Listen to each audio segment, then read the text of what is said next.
আল্লাহর হাবিব সাল্লাল্লাহু তাআলা আলাইহি ওয়াসাল্লাম ওই কাফেরদের যন্ত্রণায় অতিষ্ঠ, কিন্তু আল্লাহর হাবিব সাল্লাল্লাহু আলাইহি ওয়াসাল্লাম বলেন, আল্লাহ আমাকে 6টা মর্যাদা দিয়েছেন। 6টা মর্যাদা 1,24,000 পয়গম্বর কোন নবী রাসূলকে আমার আল্লাহ এই মর্যাদা দেন নাই।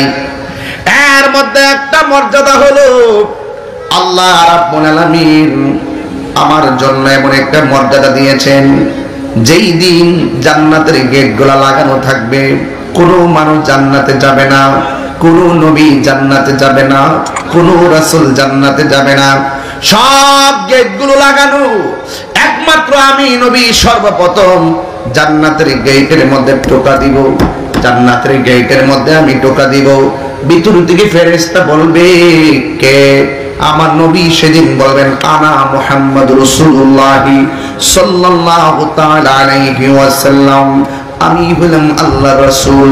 এই কথা বলার পরে আল্লাহর হাবিবের সামনে গেটটা প্রথম খুলে দিবেন। আল্লাহর হাবিবকে ফেরেশতারা বলবে, ইয়া রাসূলুল্লাহ, নবী গো, আল্লাহ রাব্বুল আলামিন আমাকে বলেছে নবী না আসলে এই জান্নাতের গেট দিয়া পৃথিবীর কোন নবী রাসূলকে ঢুকতে দেওয়া যাবে না। এই জান্নাতে সর্বপ্রথম যিনি ঢুকবেন তিনি আমার হাবিবুল্লাহ। এই জন্য আমার নবী বলেন, সর্বপ্রথম আমি নবী জান্নাতে ঢুকবো, অন্য কেউ ঢুকতে পারবে না, এটা আমার মর্যাদা।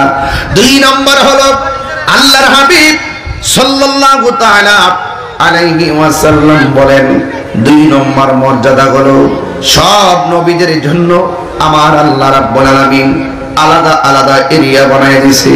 এই এরিয়ার মধ্যে নামাজ পড়বে, এই এরিয়াটা তোমার জন্য। আর আমি নবী হলাম এমন নবী, আল্লাহ রাব্বুল আলামিন, আমি নবী রাহমাতুল লিল আলামিন, আমার জন্য কোনো এরিয়া নাই। সব নবীদের জন্য এরিয়া ছিল, এই ইবাদতের এরিয়া, কিন্তু আমি নবীর জন্য কোনো এরিয়া নাই। আমার নবী মক্কায়, কোরআন নিয়ে যায় মক্কায়।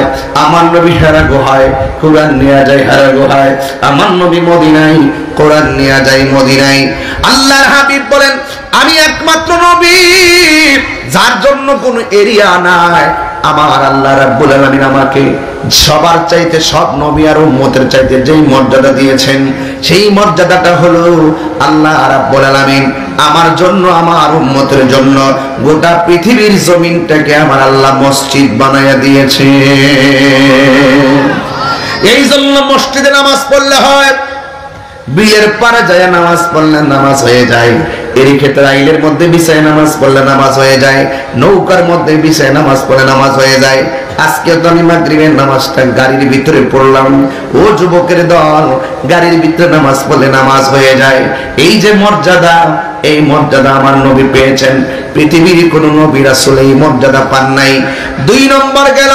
3 নম্বর মর্যাদা হলো আমার নবী, আপনার নবী বলেন, আমি নবী হলাম এমন নবী, ওয়ানুসিরতু বিররুবে, আল্লাহ আমার মাঝে একটা ভয় দিয়েছেন, কেউ আমাকে একা পায়া মারতে পারে না, জিহাদের ময়দানে মারতে পারে না, নামাজের মধ্যে মারতে পারে না। আল্লাহ আমার মাঝে এমন একটা কিছু দিয়েছেন, আমি নবীকে মারবার 1 মাসের দূরের রাস্তা থাকতে তাদের ভিতরে কম্পন তৈরি হয়ে যায়। তারা বুঝতো আর মানতো নবীর গায়ে নবীর যদি মারতে যায় নিজে মরতে হবে। কথা বলেন ঠিক কিনা? 3 নম্বর গেল।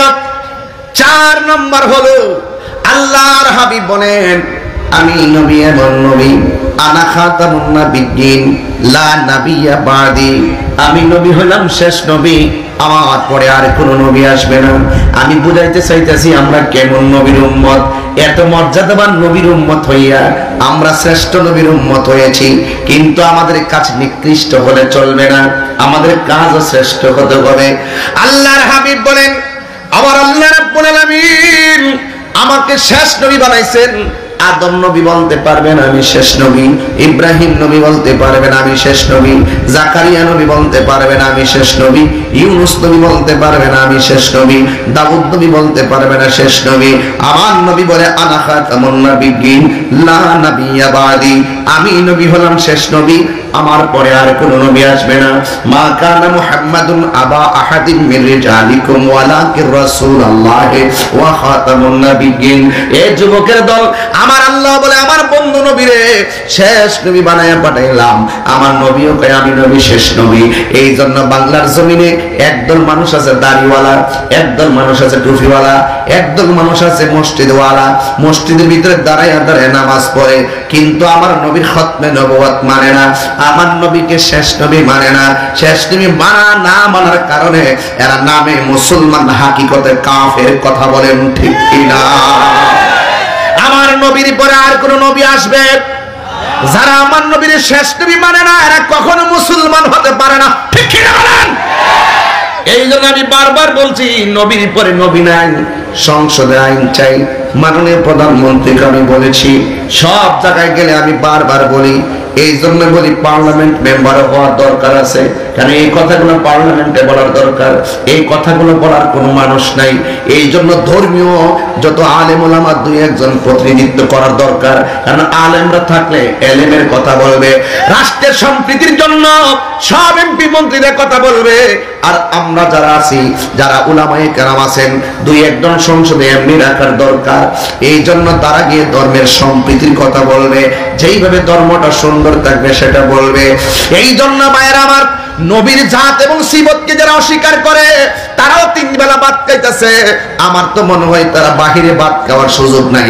নবীর বিরুদ্ধে কথা বলার কারণে, খতম নবুয়ত অস্বীকার করার কারণে হাকিকতে এরাই জেলের ভাত খাওয়ার দরকার। কথা কোন ঠিক না বেঠি? যারা খতম নবুয়তের বিরুদ্ধে, তারা বাহিরে স্বাধীনভাবে ঘুরে, যারা খতম নবুয়তের পক্ষে, তারা নির্যাতিত হলে চলবে না। কথা বলেন ঠিক কিনা? আমার নবী শেষ নবী, এটাই সত্য, এটাই ফাইনাল, এটাই আকীদা, এটাই মুসলমানদের প্রয়োজন, এটা মানা। কথা বলেন ঠিক না বেঠে? তো এইবারে কাফেররা আমার নবীকে নবী হিসেবে মানে না। নাউজুবিল্লাহ বলেন না গেলে গেলে। কাফেররা যখন নবীকে নবী হিসেবে মানে না, আর নবীকে গোপনে গোপনে মারার জন্য ষড়যন্ত্রে ছক আঁকলো, তখন আমার নবী একটা পাহাড়ে চলে গেছে। ওই পাহাড়টার মধ্যে আমি উঠেছি, উঠতে যাই আমার প্রায় 2.5 ঘন্টা সময় লাগছে। ওই পাহাড়টার নাম হলো জাবালে নূর। জোরে বলুন সুবহানাল্লাহ। জাবালে নূর। ওই পাহাড়ের মধ্যে উঠতে যাইয়া এবার কয়েক বোতল পানি ব্যাগের মধ্যে নিয়ে পান করতে করতে উঠলাম। ওইটা আমার নবী যে জায়গার মধ্যে যাই আমার নবী বসছিলেন, জাবালে নূরের উপরে উঠলাম, এখান থেকে আবার নিচে রাখলাম। এটার নাম হলো গারে হেরা। উপর থেকে আবার নিচে নামলাম।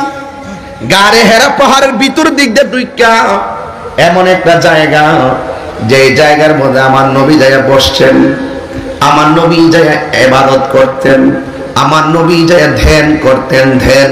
ও যুবকের দল, এমন একটা পাহাড়, এখন তো পাকিস্তানিরা সিঁড়ি কইরা দিছে, সিঁড়ি।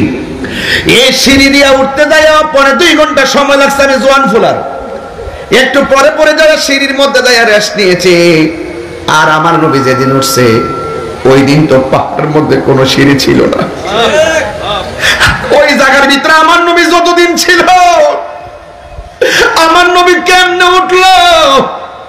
মনে মনে তাকায় তাকায় ভাবি, এত উপর থেকে 50 তলা বিল্ডিং দেখা যায় পাথরের মতো, আর এমন একটা পাহাড়। ওই পাহাড়ে আমার নবী ধ্যান করতেন। আর আমার নবীর টাইমে টাইমে খাবার নিয়ে দিতেন যেই মহিলাটা, ওই মহিলাটার নাম হলো আম্মা জান খাদিজাতুল কুবরা। বেলায় বেলায় খাবার নিয়ে গেছে। গুহার গর্তের ভিতরে সাপ, আবার নীরব একটা জায়গা, প্রখর রৌদ্র।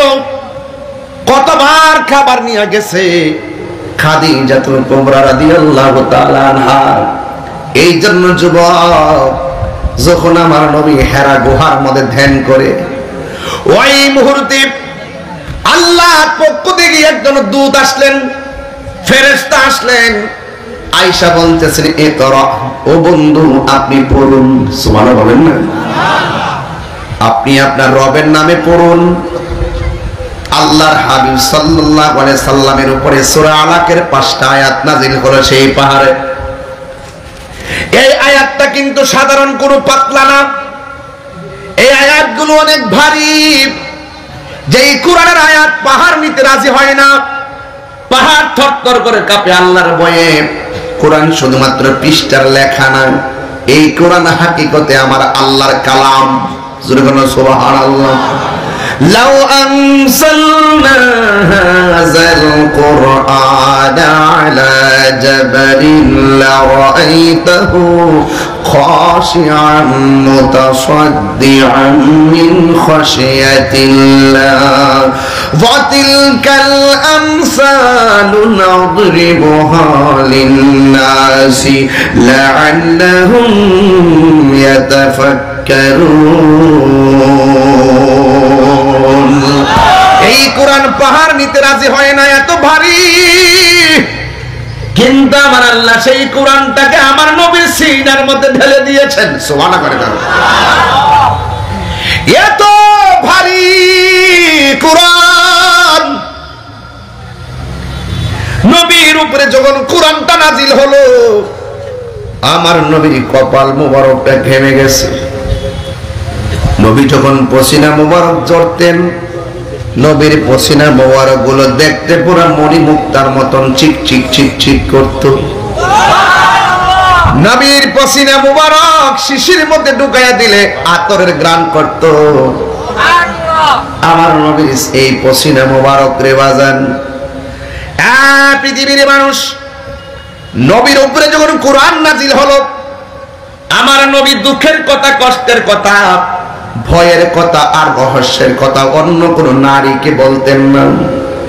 আমার নবী যার কাছে প্রথম বলতেন তিনি হল হযরতে খাদিজাতুল কুবরা। খাদিজাতুল কুবরা রাদিয়াল্লাহু তাআলা আনহাকে আল্লাহর হাবিবকে জিজ্ঞাসা করি, ইয়া খাদিজা জাম্মিলুনি, ও খাদিজা তুমি আমাকে কম্বল দিয়া জড়াইয়া ধরো। সুবহানাল্লাহ বলবেন না? মানসিক প্রশান্তির নাম। ও খাদিজা আমাকে কম্বল দিয়া জড়াইয়া ধরো, আমার একটু ঘুম ঘুম ভাব লাগতেছে, আমার একটু জ্বর জ্বর ভাব লাগতেছে, একটু ভয় ভয় লাগতেছে। আজকে কি হয়েছে জানোনি? আমার উপরে আসমানি কিতাব নাজিল হয়েছে। সুবহানাল্লাহ বলেন না? এখন খাদিজাতুল কুবরার রিঅ্যাকশনটা কি? জীবনে খাদিজাতুল কুবরা প্রথম শুনছেন আসমানি কিতাব। যেই মুহূর্তে কাফেররা বলতেছে এটা মানুষের বানানো, ওই মুহূর্তে খাদিজাতুল কুবরা রাদিয়াল্লাহু তাআলা আনহা বিনা দলিলে বিশ্বাস করে নিয়েছে। আর কি বলছেন শুনেন, আপনি ভয় পাবেন না, আপনি চিন্তিত হবেন না। আল্লাহ পাক রব্বুল আলামিন আপনাকে 5টা কারণে বিপদে ফেলবেন না। এর মধ্যে একটা কারণ হলো আপনি মানুষকে বড় ভালোবাসেন। মানুষকে ভালোবাসা বড় একটা জ্ঞান, মানুষকে ভালোবাসা বড় একটা গুণ। এই ভালোবাসার গুণটা আপনার মাঝে আছে, কিন্তু ওরা যদিও আপনার বিরুদ্ধে লাগবে, কিন্তু তারা আপনার কোনো ক্ষতি করতে পারবে না, আপনি চিন্তা করবেন না। যুবক ভাইয়েরা আমার, খাদিজাতুল কুবরা রাদিয়াল্লাহু তাআলা আনহা এমন ভাবে আমার নবীরে সান্ত্বনা দিতে শুরু করলেন, এই মুহূর্তে কাফেরদের কাছে আমার নবী এই কথাটা তুলে ধরলেন, আল্লাহ আমার উপরে কোরআন নাজিল করেছে। আপনারা জবান খুলে বলুন, কোরআন নাজিল করেছে কে? এই গ্রামের নাম কি? পাহাড়পুর বেলবাড়ির যত ঘরের কোরআন শরীফ আছে সবগুলা গাট্টি বাইন্দা যদি গুমতি নদীতে ভাসাইয়া দেন, কোরআন শরীফের একটা জেরেরও অসুবিধা হবে না, একটা পেশেরও অসুবিধা হবে না। পৃথিবীর সব কোরআন যদি গাট্টি বাইন্দা পানিতে ভাসাই দিয়া আপনি মনে মনে ভাবেন কোরআন ধ্বংস করে ফেলাইছি, না না, আপনার দাবি গ্রহণযোগ্য হবে না। এই জন্যই তো আমার আল্লাহ কোরআনে বলে দিয়েছেন, ইন্না নাহনু নাযালনা যিকরা ওয়া ইন্না লাহু লাহাফিজুন।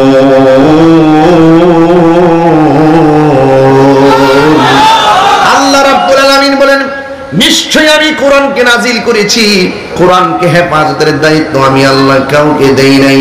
জবান খুলে বলুন, কোরআন হেফাজতের মালিক কে? এই কোরআন নাজিল কইরা শুরু দিয়ে আমার আল্লাহ বলে দিয়েছেন, যালিকাল কিতাবু লা রাইবা ফীহি হুদান লিল মুত্তাকিন। এই কোরআনটা হলো ওই কোরআন, ওই কিতাবটা হলো ওই কিতাব। এখানে আমার আল্লাহ হাজাল কিতাব বলে নাই, আমার আল্লাহ জালিকাল কিতাব বলেছে। জালিকা কিতাব লেখার কারণে বোঝা গেল এই কোরআনটা হলো পাহাড়পুরের কোরআন, হলো ফটোকপি। আসল কোরআনটার বাড়ি হলো লাওহে মাহফুজে। জোরে কোন ঠিক কিনা? কোরআনের সুর মাঝে শুনেছি যে নাম, আজানের সুর মাঝে শুনেছি ও নাম। সুবহানাল্লাহ বলে রে। ও নাম শুনেছি আমি আমার হৃদয়, ও নাম শুনেছি আমি আমার